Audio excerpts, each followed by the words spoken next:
Welcome to Hodge Pod, and my guest today is Dr. Thomas Doherty. He's a clinical and environmental psychologist based here in Portland, Oregon, and one of the world's leading voices on the mental health impacts of climate change. He holds a doctorate of psychology, brings over 30 years of experience working with people and groups, and is a fellow of the American Psychological Association. Dr. Doherty is the founding editor of the peer-reviewed journal Eco-Psychology and the founder of one of the first environmentally focused certificate programs for mental health counselors at Lewis and Clark Graduate School. His landmark paper on the psychological impacts of global climate change, co-authored with Dr. Susan Clayton, has been cited over 1,400 times, maybe more, and remains as urgent today as when it was published in 2011. His work has been featured in the New York Times and in talks worldwide. He consults through his practice, Sustainable Self, and his new book, which I have right here, Surviving Climate Anxiety, A Guide to Coping, Healing, and Thriving, which I'm reading and I love. Thank you for writing this, is available, and we'll tell you more about it, where you can get it maybe later. He also co-hosts the Climate Change and Happiness podcast with Finnish emotion scholar Panu Pikula. Welcome, Thomas. Ellen, it's really glad. I'm really glad to be here. It's great to join you. Thank you. I'm excited to have you for so many reasons. I'm a person who fits right in with your book. I have eco-anxiety. I've realized. I think for people who don't really know what that is, how do you describe eco-anxiety to someone who has never heard that term before? Yeah, it's a good question. There's a lot of definitions of that term floating around. I think it's helpful to step back and think about the history of that term. The first use of eco-anxiety that I've found dates to around 2007. In journalism and in the news, so it came out of the media. And actually, the first use of the term I've seen was about people's concerns about chemicals in the environment and endocrine disrupting chemicals that affect fertility. There was some books that came out around that time that were describing that, and so it's helpful to remember that, because eco-anxiety is really a kind of a broad, kind of global sense of concern that we have for threats to our health, particularly hard to fathom threats that are in the systems that we exist in. So it could be in our food or water or the atmosphere and things like that. That's what gives it that kind of uncanny, kind of unsettling sense. And then more recently, eco-anxiety and climate anxiety have come to be somewhat interchangeable as people think about kind of the cascading effects of climate breakdown in different parts of the world. So it's, really a normal experience if you're aware of the world. It's perfectly normal to feel anxious about things, because that's a defense mechanism we have to protect ourselves from threats. So we'd never want to let go of the ability to be anxious. But this can be problematic for people because it can be difficult to turn off, because it's so free floating. And if you're watching a lot of news and your system is kind of geared up, your nervous system is kind of geared up, and you already have a bit of a fight or flight response, you can start to see anxiety provoking things in every direction. So it can become more impactful for people, or even debilitating for some people, depending on their situation. I was going to say something in your book that you brought up, but different people have different sensitivities to nature. Some people are much more sensitive to it than others, and so there's that aspect of someone maybe going through this, not even realizing they're going through that because they're so sensitive to their environment. But have you found that in your practice at all, that there's people who seem to be just more sensitive to these issues? Yes, I think just in general, in terms of people's temperament and how they're wired. Some people are more sensitive to light or sound or smells and various things. Um, and then, of course, some people are more emotionally attached to nature or the natural world, or more closely identified with landscapes or other species and things like that. So, you know, a couple other ways to think about eco-anxiety. When someone tells me that they have eco-anxiety, it tells me that something they care about is under threat, like something they value is being threatened or in danger, or else they wouldn't feel the anxiety. So it could be their own personal safety or health, but quite often it's the safety or health of other people around the world, people less fortunate. So it can be very altruistic, other species, and things like that. So it's, I'm, as you know from my book, I'm always taking the next step. Eco-anxiety is just the doorway. The role of anxiety is to get your attention, and then you need to move on to other things. It's like a warning sign on the dashboard of your car or something. It's meant to just signal to you should investigate and fix, potentially fix something. And then I think it's important always to, as quickly as possible, to get to the why. Like, why do you care? In therapy we say we hurt where we care. You hurt where you care. So there's some value. And so it's always about identity too. So when someone says they have eco-anxiety, it tells me that they care about nature and they're open to talk about it, and they want to broadcast that. So in an odd way, eco-anxiety can bring people together that have similar values. So it's an identity, particularly in these days when it can be. It's always been a bit difficult to talk about this, because in our society we tend to repress, things about nature, particularly environmental problems, and then more recently, it's even been more politicized and more fraught.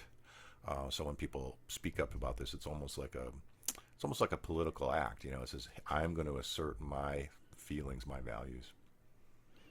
I wanted to say, when you talk about like today, I felt really good today, and I was thinking about, why do I feel good? I felt good because I was going to talk to somebody who understood.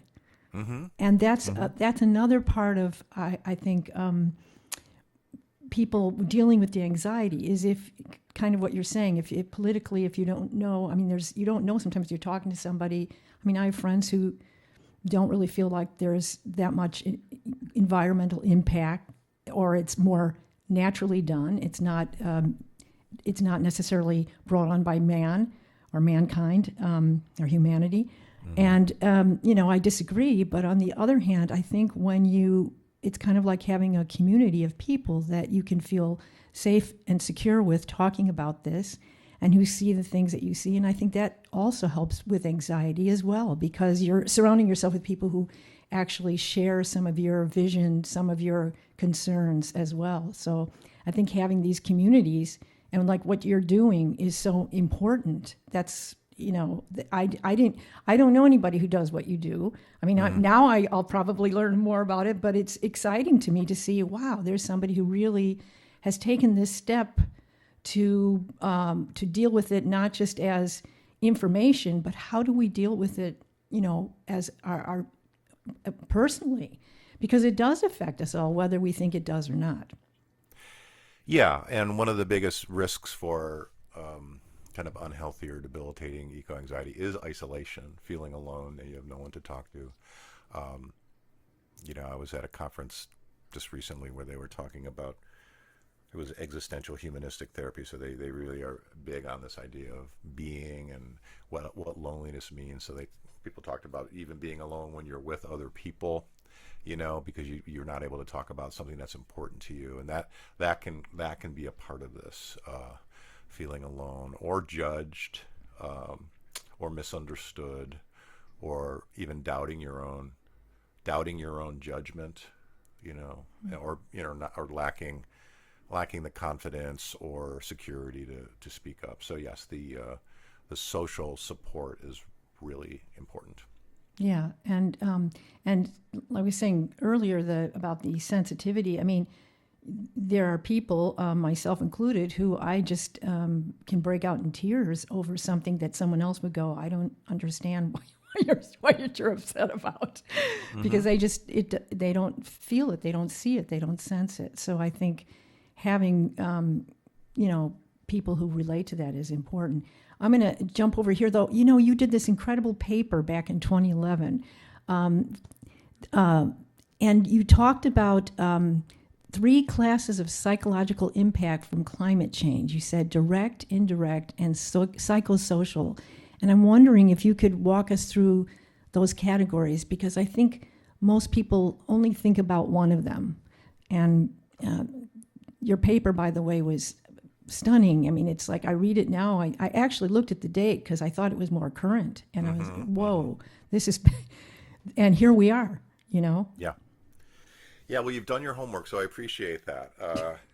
Looking at the paper, but yes, that paper, it was ahead of its time, but not so much because me or my colleagues are special. It's just we've known about this problem for a while collectively. And I talk about in my book even in 1965. President Johnson was briefed about climate change by the leading scientists. So atmospheric scientists have been studying this. I mean, now we can see the history of, what we call climate science. It goes back to the 1800s and all the theories that led up to it. But certainly by the 1950s, it was very clear exactly what the problem was. It just was in the far future. But anyway. So it is uncanny sometimes to look at things and realize, wow, we've known things for a while. Yeah, it's an interesting story because around that time, that was the first task force on climate change with the American Psychological Association. So again, you're talking, again, right around that time, 2007, when eco-anxiety was starting to be talked about. There was some movement about understanding this stuff, and I was one of the only kind of clinical therapeutic psychologists involved in this. The rest were researchers and social scientists and things. So it was a creative sort of challenge to figure out how to communicate this and think about this. So in many ways, it was still talked about in a speculation and theory, but we knew that obviously disasters have mental health impacts, and there's a whole field of disaster, studies in disaster psychology, the effects of hurricanes and floods and wildfire and things like that. And obviously they harm people physically, they destroy communities, people have stress, trauma, lose their businesses, and then that leads to all kinds of mental health problems, even some that we don't necessarily think about, like, more substance abuse, more family problems, more suicide. Essentially, disasters and climate effects just weigh on the stressors in any community. So whatever the mental health problems in the community, they're just going to be a bit worse, right? And then there's what they call the indirect effects, which is just all the long-term and ripple effects. When the hurricane destroys a small town in Louisiana, once the hurricane's gone and the newscasters leave, the town is left to rebuild, and sometimes takes months or years or even never to really rebuild. So these can be chronic. I mean, people are still discussing the effects of Hurricane Katrina in New Orleans, and the effects on children and families that are still, living through this and have had to move and things. So there's those ripple effects, and those are fairly easy to measure. But the third category, these kind of emotional impacts, that was the one. That's the eco-anxiety. That's what we now call eco-anxiety. At the time, we didn't really use the term, but it's the idea that I can suffer even when I'm physically safe because I'm watching these things from afar, and it's damaging my values and my sense of fairness, and then it's making me scared of what might happen. And that was the new piece. And I knew this existed because I'd been in the environmental movement, so I knew there were environmentalists that were suffering. And then, interestingly, the research that was really helpful was the research that came around after the 9/11 bombings, and the research that showed that people could develop post-traumatic stress disorder simply from watching the events on television, even if they were not at all near the event or had any personal connections to the disaster, and so that's a fairly clear finding. So it tells us also that the media and our technology and what we watch is a part of this thing. But yes, that was seen as a bit speculative, but now it's fairly, unfortunately, fairly common knowledge. Exactly. And then we also in that paper talked about what does it mean to cope, and things that are still really to be developed, like how do we work with our defense mechanisms and our natural tendency to want to deny and minimize problems, and how do we open ourselves up to problems. And of course you can see all kinds of denial and projection and all kinds of unhealthy things going on right now regarding the climate problem. So it is we're in the same era essentially. Yeah, and it's I was living in California and on a little farm, and in the foothills of the Sierras. I was about maybe an hour away from the town Paradise that was completely destroyed. Oh yeah, yeah. And when I first got there, we used to have fire season was maybe end of June to maybe the end of September, and within a 7-year period, I mean, I had my bags packed in March and all the way through to December. And you could see that, you could see the trajectory of this happening.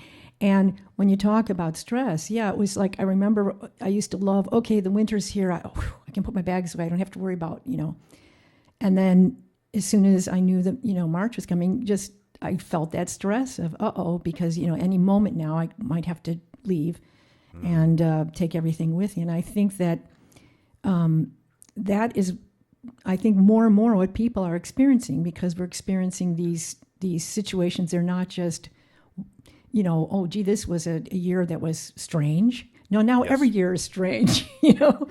And so I think that the amount of stress is definitely has and trauma. If you've been through a situation like that, we had some people we knew who lived in Paradise, and they left. They actually moved up to the Northwest, and they were traumatized for the longest time over that situation. So this is something that's what I'm saying. I'm really glad that this is coming out more. You have a book that is talking about this, and not only the problems about it, but also what can people do. And I think that's important too.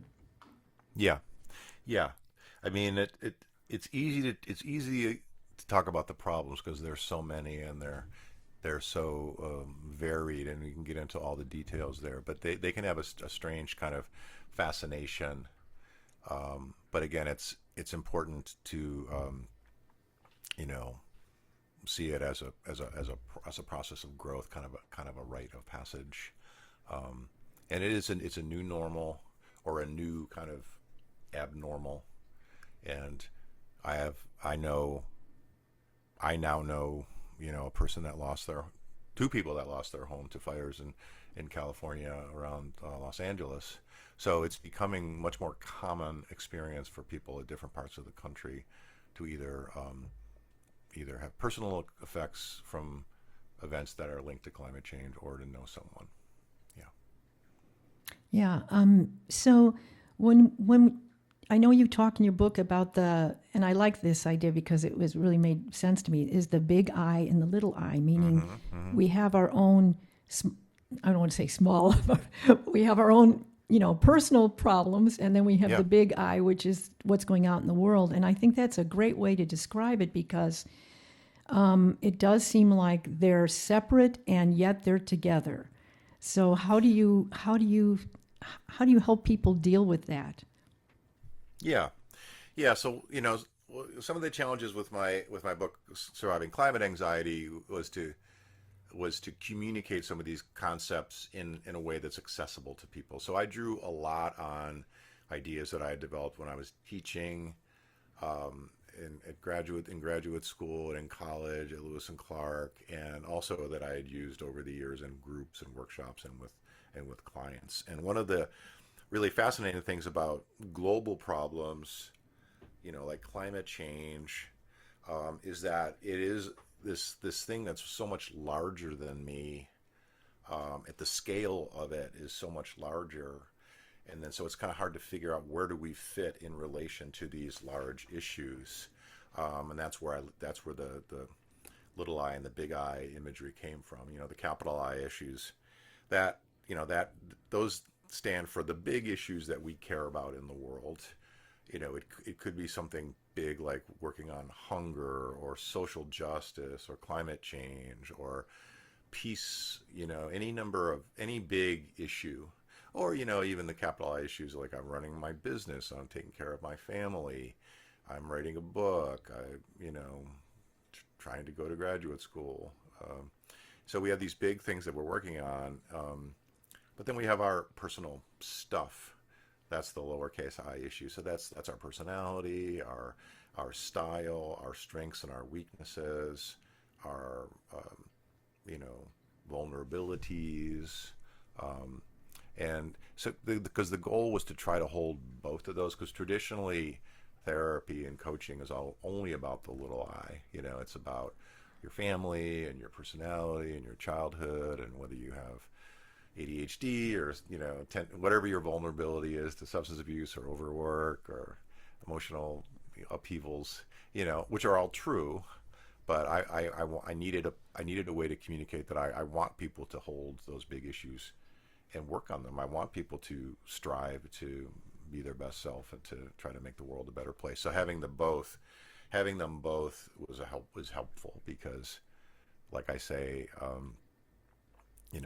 you can be the healthiest, most adjusted person in the world and take on a big issue like working on climate change or being in the military and being in a war zone or something. You're going to develop lowercase I issues of stress and fatigue and burnout. Certainly, when we are called to do a big action, even like in your other work, like being a performer or being a singer, it activates our own inner blocks in terms of our performance anxiety or imposter syndrome and all these other things. So I wanted to be able to talk about both of those things, so our little I issues don't get in the way of our growth. So yeah, that's a little bit how to think about that.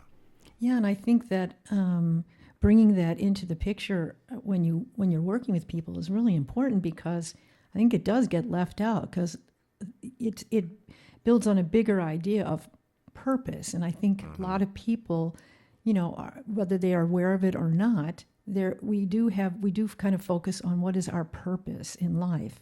So we may have a job, but the reason we took that job may be for a certain purpose. And so I think bringing that into the conversation is really important, because I think a lot of times some of the small I problems can also be assisted by the big I problems. That's really where I'm worried and what's causing me anxiety, or where I want to focus to give less anxiety.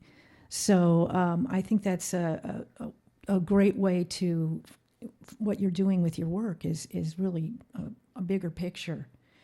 And I wanted to say, what you're talking about with any kind of small I problem or even bigger I problem is, we're looking at this idea of how do we come into coherence. You brought up music, and I know music can be a very healing tool. And what I look for in working with music is we're all going to get out of coherence. Talk about music dissonance. I look at it as we get dissonance. Yep. Dissonance isn't necessarily bad. It's also growth. It's in music. It's interest. It creates something. But if we're always in that all the time, then it becomes problematic. And so how do we come back to coherence? And I think that's one of the things that you're helping people with with the climate issue is how do you come back into finding some coherent place where you can move from? Yeah. Yeah, and how can you take a break, for example, and how can you take care of yourself, because we are part of nature, so we're not separate than nature, so it doesn't make any sense to try to save the world in an abstract sense and then run yourself down. We're better at taking on any big issue if we take care of ourselves and get the basics of rest and exercise and social support, and take care of the nature. Like I say lately, what does the nature in you need? Taking care of the nature in you, not just the nature outside of you. And so that's permission, because there's a lot of shame and guilt and activation for people feel like they need to be on essentially all the time, 24/7, and they can't stop. They can't take a break. They need to go to every meeting. They need to watch every news report. They need to go to every march. They need to think about all these things. And those are healthy impulses, but you're only human. So one of the most radical things I talk about in the book is saying you might stop acting for a minute and not have to do anything temporarily. And people struggle with that, partly because their nervous system is, when your nervous system is really keyed up, it's hard to sit still. So there's this natural inclination to action, but that can just be frantic and misdirected and not really productive. And it kind of goes to that sort of spiritual idea of you make the change within. I mean, if you're taking care of yourself and you're being healthy, the energy goes into the world of health. Because if I'm aware of what makes me healthy, then there's a good chance I'm doing things that are going to be beneficial to the ecology of the world too. Also, my thoughts, what I'm putting into the world, that's really important. And I think that's a lot what people don't really often think about. It's not necessarily everything you put out, it's kind of what's happening inside of you. And that's one of the biggest challenges for people, like you said, being able to sit still, being able to go inside and look at yourself, which as a psychologist is something you probably want people to do, is reflect on what's going on inside and how can you achieve balance within yourself by going inward. We're such an external, at least our society seems very external about everything. And so that internal work, which is to me the beauty of nature, when you go out in nature, it brings you into yourself, into your own nature, because like you said, we are part of that. We are that. And the more that we can connect with that's what we are, maybe we find a better relationship with it. Yeah. So I love what you're doing. It's been inspirational to me. Your book is inspirational. I told you this in the email, but I'm going to say it because I want people to know. Your introduction brought me to tears. It was so beautiful because you've covered not just how to handle anxiety or just the awareness of the eco anxiety or what's going in our environment, but you've gone deeper than that to places that people really need to go from, like you're talking from the inside out. And I really connected with what you said, and I think a lot of other people will too. It's what we I really need. appreciate that. Yeah. They say when the student is ready, the teacher will appear, right? So I think people are ready. Some of this is just on the tip of their tongue, and sometimes they just need a little bit of language. The idea of eco-anxiety or the idea of environmental identity, all these things are important because they're already happening. They're already implicit in things. Right. You also are doing a podcast, which you call climate change and happiness. I like that. I like that. Well, I have listened to many of them, and anything you want to mention about your relationship with the other Panu that you work with? Yeah, so I do this funny podcast called Climate Change and Happiness, and it's not funny, ha. I say funny because it's a provocative title, Climate Change and Happiness, and that also was a bit ahead of its time. This idea, like, what does it mean to be happy in this time? Because when I started it, several years ago, it was all gloom and doom 24/7. People have now come to be aware that you can't just talk about problems. You have to talk about well-being, and you have to talk about positive emotions and growth and things like that, particularly with young people. But yeah, so we have this forum, and my colleague Panu is a very interesting person because he's a former theologian who then got into studying environmental issues, and he's quite known in Finland as an environmental leader and a very deep thinker. And we had met just online essentially, and had a dialogue, and we decided to make our dialogue into the podcast, so we could share it with people and then bring in our colleagues and guests and things like that. So it's, it's specifically about well-being and happiness and dealing with, all these difficult issues like eco-despair or grief about extinctions or guilt about flying in airplanes and all these kinds of things. And we have listeners in like 30, 35 countries, so it's this. One of the things, one of the most important things for people to learn about this area is that it is universal. Like, it is every place on the planet, people care about this stuff. There's no country that exists that doesn't have people that care about this stuff. Every community, every town, the vast majority of people in the U.S. and in all countries that we've studied care about the climate and want action. So, if you care about the climate and you care about these issues, you're in the majority, really. Even though there's a powerful minority of people in many places and in power that are, stopping action and focused more on like human domination of nature and short-term profit seeking. That is not the norm. Most people care about these things. So there's a hidden benefit of getting involved. You tend to meet interesting people and inspiring people that you just didn't even realize were there. Mm-hmm.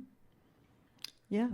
And that's what I'm saying. I think more communities like this are needed, because I do think that there are people who don't realize, like you're saying, the majority are people who do care all over, universal, all over the world, that are dealing with this, and we're all dealing with this. And it's our home. Earth is our home. I just don't know how people don't get that, but it's like, I know we live in houses, so we think somehow we're separate from all that, but this is our home, and we have to take care of it, and it takes care of us, that's for sure. And we're learning how much, with these, maybe, I hate to say it again, it's, I was saying earlier, don't it always seem to go? You don't know what you got till it's gone. I mean, the lovely Joni Mitchell, who was ahead of her time foreseeing this as well. But, maybe in the loss of things, which is very sad, is maybe where we find appreciation. Unfortunately, that's sometimes how human nature works, which is not what I like, but, if we can get to a place where at least we do start to care more and start to take care of things. For my podcast, I am like you. I kind of want to, I know there's problems. We can talk about the problems till the cows come home. And what are the solutions? What can we do? What can we do? I'm not asking you necessarily what to do about the climate issue, because that's a broader topic with but as a person, what would you suggest? You've had some wonderful things in your book, but what would you say, just if there was one or two things you could suggest to somebody today to do that would help them to relieve some of that anxiety and fear and grief? Yeah, that's a great question. Again, I would see, for the listeners, you can see yourself as a becoming. Like, you're becoming. We're always in process, and so this. One of the interesting exercises that I do with groups of people is have them line up by the age that they became aware of climate change as a problem. Either they first learned about it or when they first realized its significance. And it's really interesting to do with groups that are mixed age, from like young people to elders, because invariably the elders will have learned about climate change later in life, depending on how old they are. Like, if you're 50 or 60, you probably you wouldn't have learned about climate change until you were an adult or really understood it. Some people are just now coming on board, with the issue. And people will point to, well, I learned about it from Al Gore's, Inconvenient Truth book or movie, or someone older might say, well, you mentioned Joni Mitchell, and so someone of an older generation might say, well, we were talking about this in the 70s, and I remember the first Earth Day, or Rachel Carson's Silent Spring, or but as you get younger, people will talk about learning about this in school, and you will also say, I learned about it through actually a disaster. And then when you get to a certain age, young people have always known about it. They've grown up in a world from birth where this was an issue. Um, so one of the most important things is to realize this is part of our identity. So we have an environmental identity. We have a sense of ourself in relation to nature, and we can, just like any other kind of part of our identity, like our gender identity, sexual identity, our identity as a in terms of our culture or our career, we can develop that identity because it's a source of strength and meaning. So I have an environmental identity, and that's why these things are important to me, and it's based on my experiences and what I learned growing up and things I did in my family or valued my values as a parent or et cetera, and that's super strong because then it starts to take the focus away from all this distant stuff and put it back inside of us where we can control it a little better and make more sense of it. So because then I can choose to channel my values and energy, and they're not going to go away. So once I develop, once I articulate and value my environmental identity, then if I stop moving for a second, it doesn't disappear. Like I'm not like a shark that has to keep swimming the whole time, or I'll sink. No, it's like, no, I can stop, and I have my values and my integrity and my desires. So that's super important. And I spent a lot of time in the book of talking about that. And there's a few other things I would say, but one of the interesting things that is very helpful for people, and they often recoil when I say this, but in chapter 4 I talk about doing your own climate impact report, your own IPCC report. So the IPCC is the Intergovernmental Panel on Climate Change. That's the big international group of scientists who work for free, we should acknowledge, and that have done all the work to help us understand these global problems. But that's far away. So what is your own individual problems with climate change report? Where do you live? What's the weather there typically? The seasons, the so-called climate there, and then what's changing, and then what can you expect to be, like you talked about earlier, living in California, and people learn to be aware of wildfire. So you start to think about what are the effects going to happen to me, whether I'm in New York or Florida or Michigan or Vancouver or Hawaii or Japan or whatever, and what are my strengths? Like what am I coping that I have, and then what are my risks, and then can I make a plan, and then pick up my blind spots, band together, learn about things. Once you do it, it's quite settling and reassuring, because then you can let go of all the capital I things all around the world to just focus right where you live, where you actually have some measure of control. We can't control wildfires, but we can control that we are aware of the season and how we track the weather and how we manage our home, and whether we have an escape plan or a go bag, and we've communicated this. That's all within our control, And once you do that, it really lessens this weight, because anxiety thrives on mystery.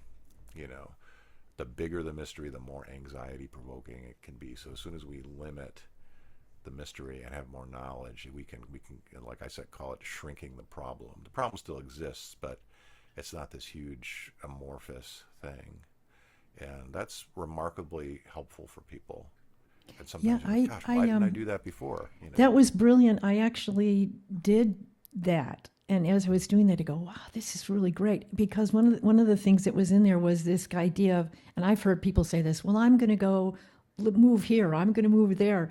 And I always say to people, there's, it's like the old song, nowhere to go, nowhere to run, nowhere to run, nowhere to hide, something. I said, there's going to be something everywhere. So, choose whichever one you want it to be. And in a way, that was a really thoughtful thing to have people do, is think about you and what can you handle, because different parts of the climate issues are going to affect you. Some are, like you said, fire, some are going to be water, some will be both, earthquakes. Of course, now things are moving around, but it's like, what can you handle and how can you handle that? I thought that was a really, really helpful way of getting people to think about it, because you're right. It's like we just feel overwhelmed with, what's going to happen or where can I go? And I think if you really kind of look at it as a plan, it really does help a lot. So I thought that was a great way of Yep. helping people. Yeah, it's counterintuitive because we want to avoid these things, but once we once we go into the cloud a little bit, then we can dissipate some of the mystery. And then there are some really practical questions about disaster preparedness that sometimes people don't think about. It's not just your home and your own maybe evacuation, but what about your relatives? What if you have an elder relative? How are they going to fare? What if you know people that have difficulty with mobility in terms of walking or need a wheelchair or in a hospital or in a nursing home or younger children or infants, neighbors, so we start, making it really concrete. And then once you've done a little bit of your own preparation, then you have some extra ability to think about other people. One of the interesting characters I talk about in the book was a new mom that, with a young baby that was paralyzed with eco anxiety and scrolling on her phone and, getting into disaster preparedness kind of too deeply into all the problems and helping her to kind of shrink the problem to what was really the threats where she lived. Because she was, again, fairly well placed in society. But then she ended up joining a local disaster response team and used her planning skills to actually help other people and channeled that. So, she kind of turned that weakness into a strength. Right. And I think that's a good message for building communities too, because I Yes. think what you're suggesting here is we do have to start thinking about this and thinking in terms of not only ourselves, but in our communities, our families, and how can we support each other, because that is a reality that, after living through that myself, it was clear. I had animals, and in my area, we had to figure out, okay, where are the horses going to go? Where do we put the horses? When this happens, you got to find a place that's going to be able, because you can't be taking them with you, so you got to take them somewhere. And the communities, usually rural communities are pretty good with animals. They kind of help each other because they know that that's kind of what happens. Especially horse communities, very much like that. They're very helpful. And we need more of that on other levels. So I think that's a great way to encourage people who want to do something, that maybe start communities and start reaching out and maybe have meetings with people about how do we deal with some of these things that we know are going to happen eventually, and how do we prepare together. So that's Yeah, and then some people are really community oriented. That's another part of the book I talk about. Is finding your particular style and your preference. There's this, I use the blind people and the elephant, parable as an example. Like, we all see different, the blind people and the elephant parable is that, there's an elephant and the people are blind, so they only can, feel one part of the elephant, the trunk or the tail or the leg or the side or the ear, and they don't see the whole. They can't see the whole, and they're unable to see the bigger picture. And that's a great image for climate change, because it is impossible to see the whole, because it's too big of an issue. We can aspire to it, but there's no way I can't know what it's like for someone who lives in Nigeria or lives in a Pacific island or a different culture or a different language. So we can dialogue, but we have our little story. But part of that is some people see this as a community building problem, so they think about mutual aid and relationships. Other people see this as an individual survival problem, or they see it as a scientific problem or economic problem or spiritual problem or therapeutic problem. So finding your style and kind of being okay with that is helpful too. Yeah, I think that's an important message overall, because I think sometimes people feel like they should be doing something, and it's like you said, finding what works for you, what you can contribute, rather than feeling you have to contribute in a certain way, because anything anybody does is helpful, even if it's just taking care of yourself, to make sure that you're not going to be you're somebody who can take care of yourself if something happens. That's important too. I wanted to just change the subject just a little bit. I know that you do some music. I understand you're a drummer, and I'm interested to see. I know that I've read. Maybe you can tell me whether this is true or not. But that one of the things that you do in your work is to take people out into environments, and that's part of the healing process. Part of the things I do is working with people with music. And I know that you've talked about a connection between the arts and this eco-anxiety as well. In fact, I think there's a chapter in your book. Is that something you feel comfortable about sharing with your thoughts about how that might work in terms of collaboration there? Yeah, yeah. Well, part of and the book is set up in 5 sections, so there's a coping section at the beginning. Then there's an identity section, and then there's kind of the healing section where we get into some of the heavier issues around grief and anxiety and political fears. But then there's a positive section. It's flourishing, and what would it look like to flourish or to be happy or to thrive in this time, which is really also a very radical idea because people feel like they cannot be happy, and so part of that happiness and thriving is finding healthy relationships and giving ourselves permission to be in the moment and enjoy positive things. But there's also a chapter on art and a chapter on spirituality. And I think art broadly, the first of all, the being creative in general is super healthy for us, both physically and mentally, but also in terms of problem solving and being flexible. And, one of the biggest determinants of people's environmental identity is art. The books that they read, the music they listen to, the movies they see, the television shows, and we kind of take that for granted. But you've mentioned a number of examples, like even a Joni Mitchell song, becomes part of our environmental identity because it articulates something, and we So I love talking about art because it becomes part of our eco story. Like certain, I know someone who years ago worked on the Jacques Cousteau ocean show. And so many people were opened up to nature and ecology through television shows over the years, different kinds, or BBC documentaries and things like that, or books and things like that. And yeah. And then, also just doing art or music is very healthy for us. There's a lot of mental health benefits, as to music, and music is used specifically in healing, for various issues. And for me, I've always been musical and always followed music closely, although I didn't come from a musical family, so I wasn't exposed to music lessons or things like that when I was younger. So I kind of took this up more later in life after I was an adult. But doing African drumming and drum set drumming, and I drum with a Portland samba band, which is totally vibrant, fast-paced, joyous music, and it's a great community building, thing for me, and it's also just great for your brain and great for your body. So there's a lot of things there. I mean, I could read a little section from my book that talks about music, or if you find me. Yeah, would you mind? I mean, Yeah. I'm not strict on time here. If you're not.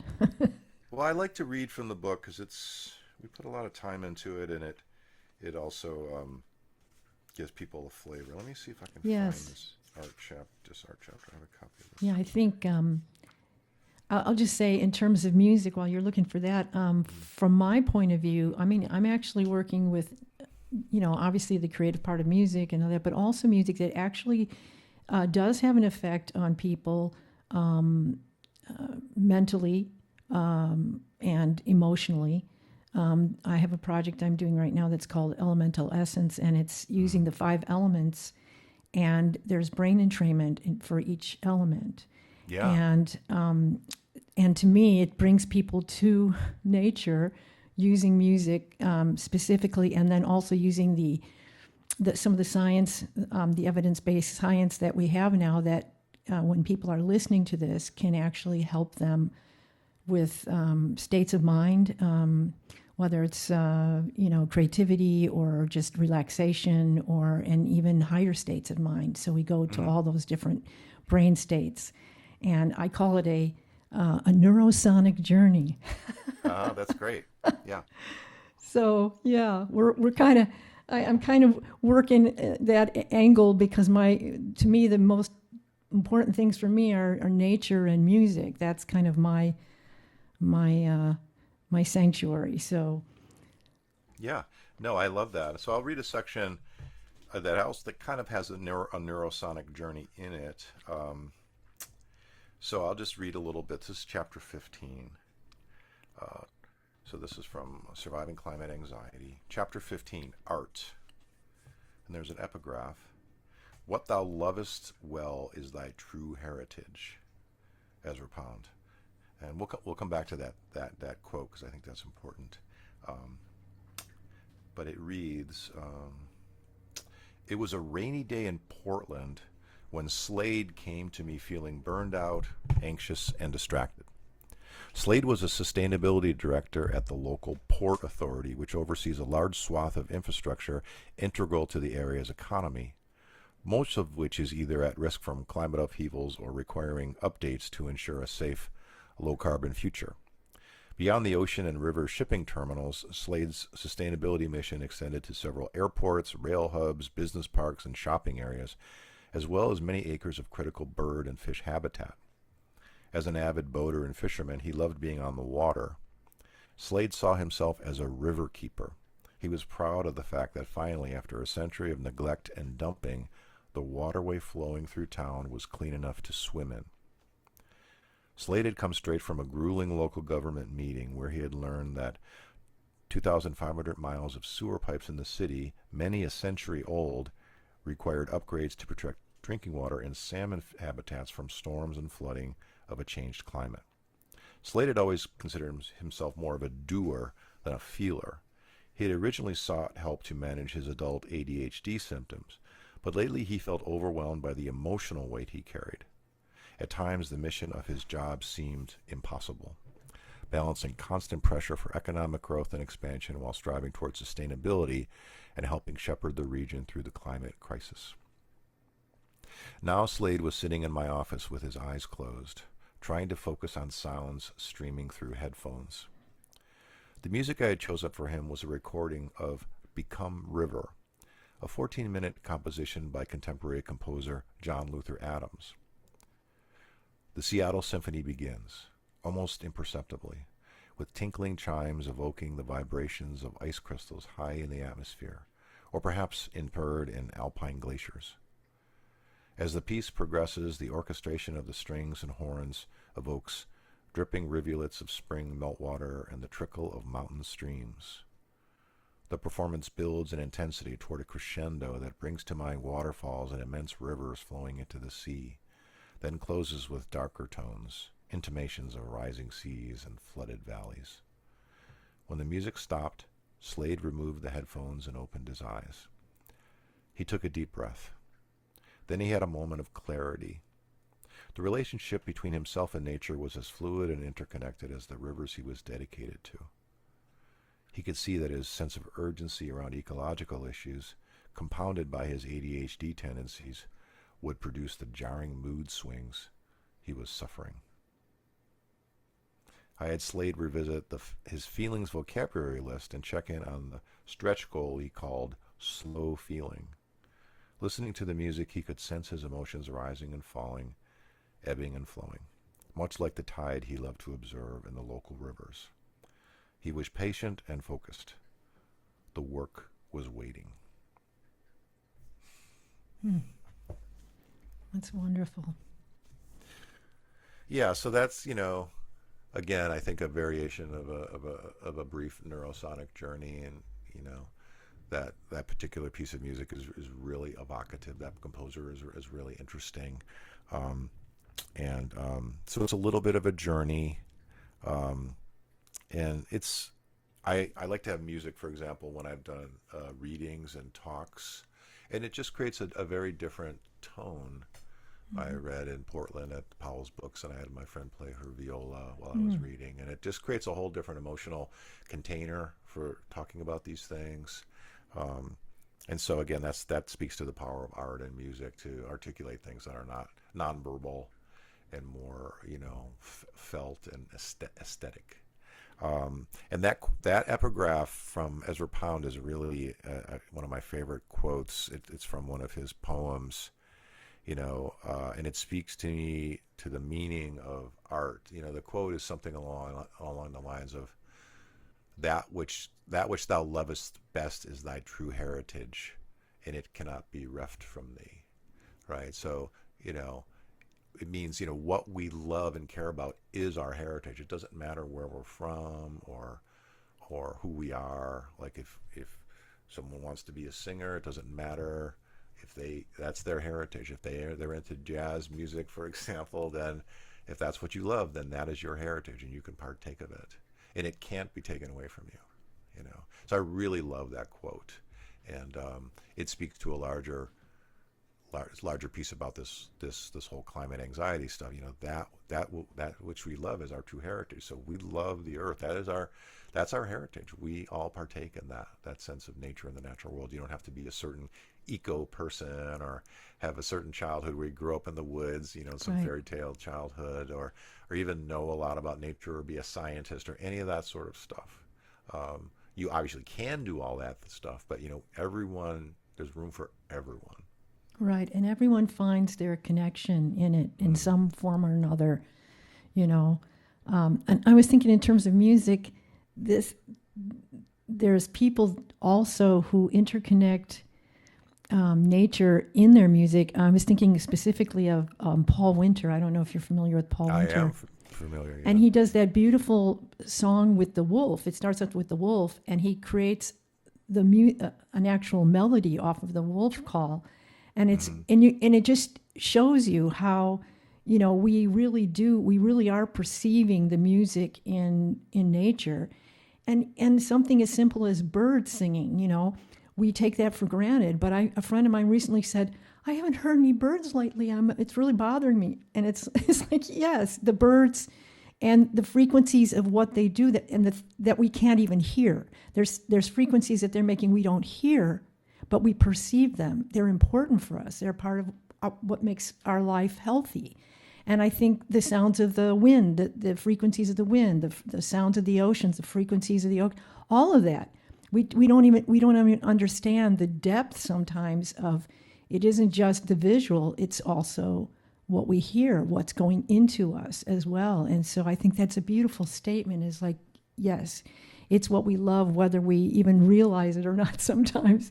It is our heritage. Hmm. Yeah. So Yeah.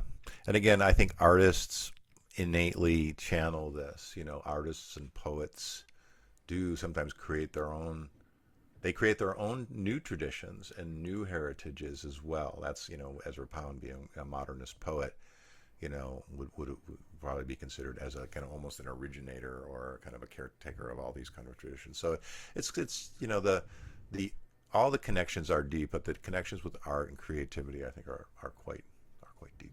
yeah. So gosh, this is just. I mean, I could talk to you for hours, but Hmm. I know I could talk about this for hours too.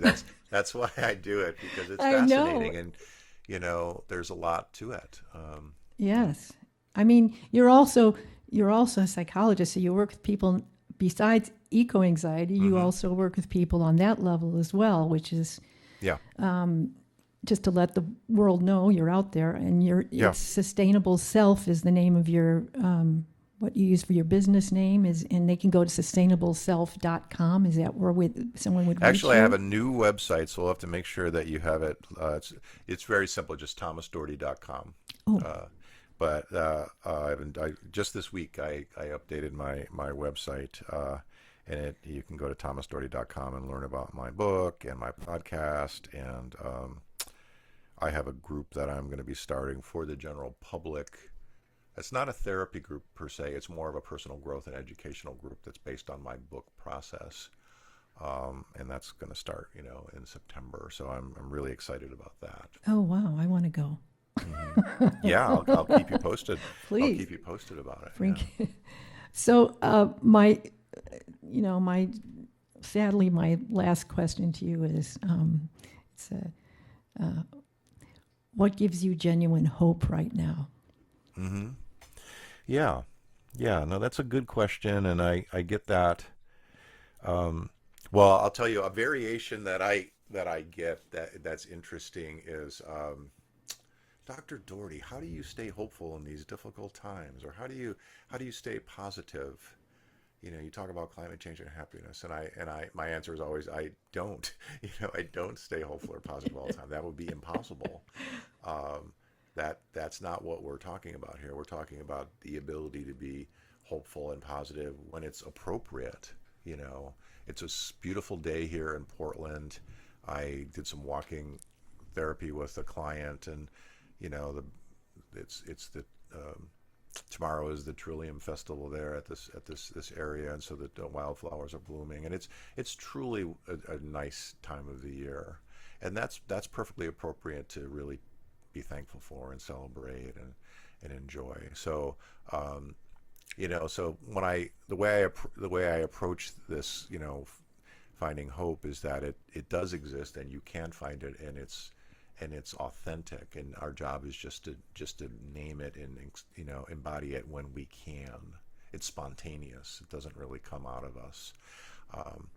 And ironically, when I don't force myself to be hopeful or positive all the time, it makes it easier for me then to enjoy it when it comes around.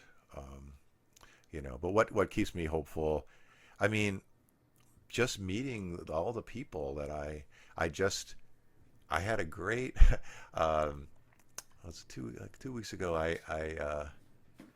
Well, young people, I say, is a short answer, because I was on a panel with some young people, and that was really interesting. And then a kind of a 14-year-old interviewed me for their school, for their project, and I mean, I'm busy, but I'd like to try to make time, particularly for young people, because when I got started in my career, I reached out to people, and it was interesting. This young person asked me a question, and I've been interviewed many, many times. I just recently looked back at some old news stories that go all the way back to like 2008 when I was talking about eco-anxiety. And all that time, he asked me a question no one's ever asked me. The first question he said, "What do you like about your job?" And I thought, this is beautiful. That's exactly what a 14-year-old should ask. That's what you would ask anyone. It doesn't matter what their job is.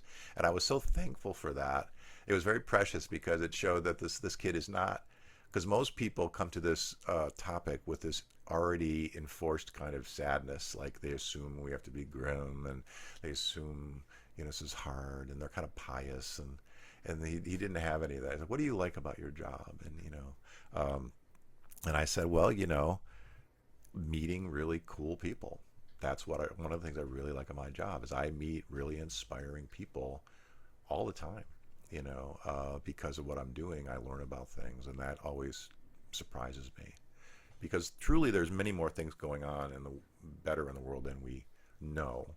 The news is really uneven. The research that I've seen is that like 97% of climate news is negative. So all we hear is negative, negative, problem, problem, problem, and only 3% positive. So our nervous system takes all that in, and we just get the sense that the world is just totally terrible. Now, obviously, there are problems in the world, but it's not 97-3. It's much more balanced, and so by taking action and getting into this work, we can kind of reclaim our nervous system, as we talked about, and see the positive. So those are some ways to think about it. It's funny, because I say the same thing to people when I go, yeah, I know there's a lot of this going on, but because I do all this research on all the incredible things that are happening out there that are it's an amazing world. There's so many incredible things going on, and we just don't hear enough about those exactly. And so the balance is off, So Yeah. that's why one of the reasons I wanted to create my podcast was to let people know there's incredible things going on. We have problems, but we also have solutions, and we have people who are doing incredible things towards these solutions. And then how do we work together with it? And I also wanted to say to you, I thank you for being, honest. I really don't like when people do the Pollyanna thing. It's like, yes, we have problems. Yeah. Yes. And we have to face that we do, but we don't have to necessarily go down the path that, like you said, where everything's just, how do we, how can we work out of them? There's always a way to do that. And it's probably my altruistic self that always kicks in, thankfully.